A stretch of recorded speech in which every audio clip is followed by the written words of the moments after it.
A boy waits at the dinner table, holding his schoolwork. He has just earned first place in a project he poured his heart into. He looks toward the door, expecting someone to notice, to acknowledge his effort. The room is silent, and no one comes. That silence is louder than any words could be, leaving a mark on him he may carry for years. No praise comes. No footsteps echo down the hallway. The absence of recognition teaches him an early lesson, that achievement does not always bring attention, that he may have to rely on himself to be seen. Childhood trauma is not always violent or obvious. Sometimes it is subtle.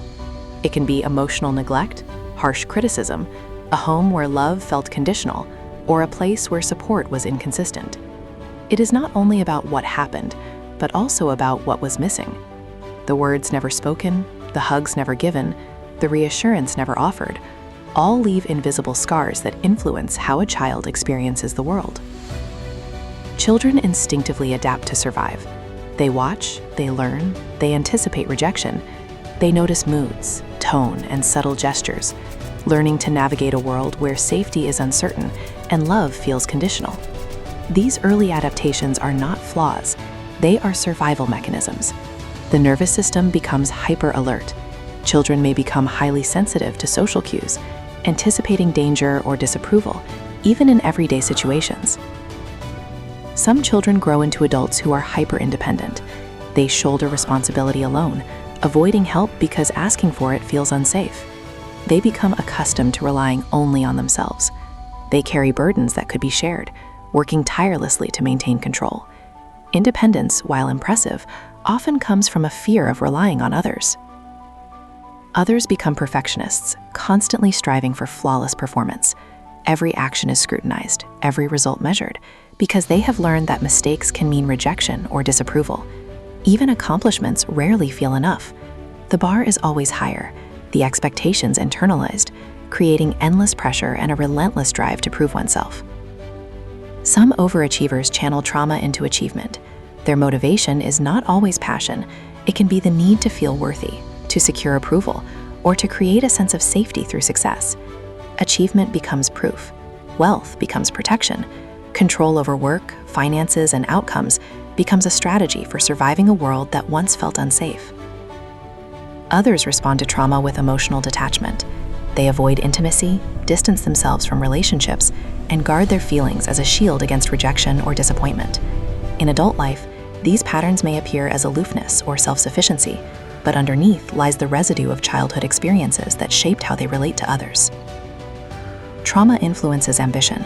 The strategies developed in childhood, hyper-independence, perfectionism, overachievement, often carry into adulthood, shaping career choices, financial decisions, and leadership style. The drive to succeed, to build, or to excel is often fueled by experiences from long ago, even if those experiences are no longer conscious. Research shows trauma is stored in the body.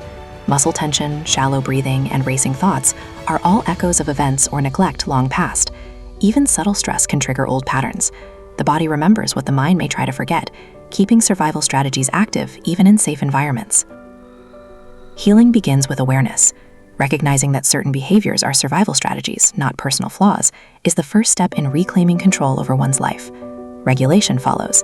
Learning to calm the nervous system, practicing mindful routines, and creating consistent safety in daily life teaches the body that the present is not the past. Next comes identity rebuilding.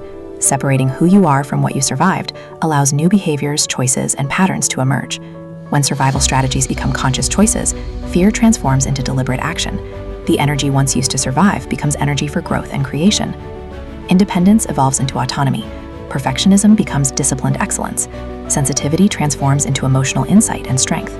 The ambition once rooted in fear now fuels innovation, leadership, and wealth building. The drive becomes intentional, not reactive. The child who waited at the empty table survived. That child exists within the adult, now integrated and recognized. Trauma may explain the hunger, the drive, the need for control, but it does not have to define the outcome. Awareness allows conscious choice. Patterns learned long ago can be reshaped, retrained, and redirected toward success. Resilience is built, not inherited. Strength comes from confronting the past, understanding it, and deciding to move forward intentionally. Healing is strategic. Each choice, each pattern shifted, compounds over time, creating opportunities for growth and achievement. Freedom comes from choice. Mastering the patterns that once controlled you allows energy to be invested in meaningful endeavors. Ambition fueled by conscious awareness is sustainable power. Ambition driven by fear is exhausting and limiting. Growth requires patience. Healing takes time, but each deliberate step compounds, allowing emotional and financial strength to flourish. Integration brings the inner child into harmony with the adult self. Strength and vulnerability coexist, creating wholeness. The past may explain the hunger, the drive, and the need for control, but it does not have to dictate the future. The child survived. The adult thrives. Trauma can inform success, but it does not define it. Awareness, regulation, and conscious choice turn survival into strategy and strength into opportunity.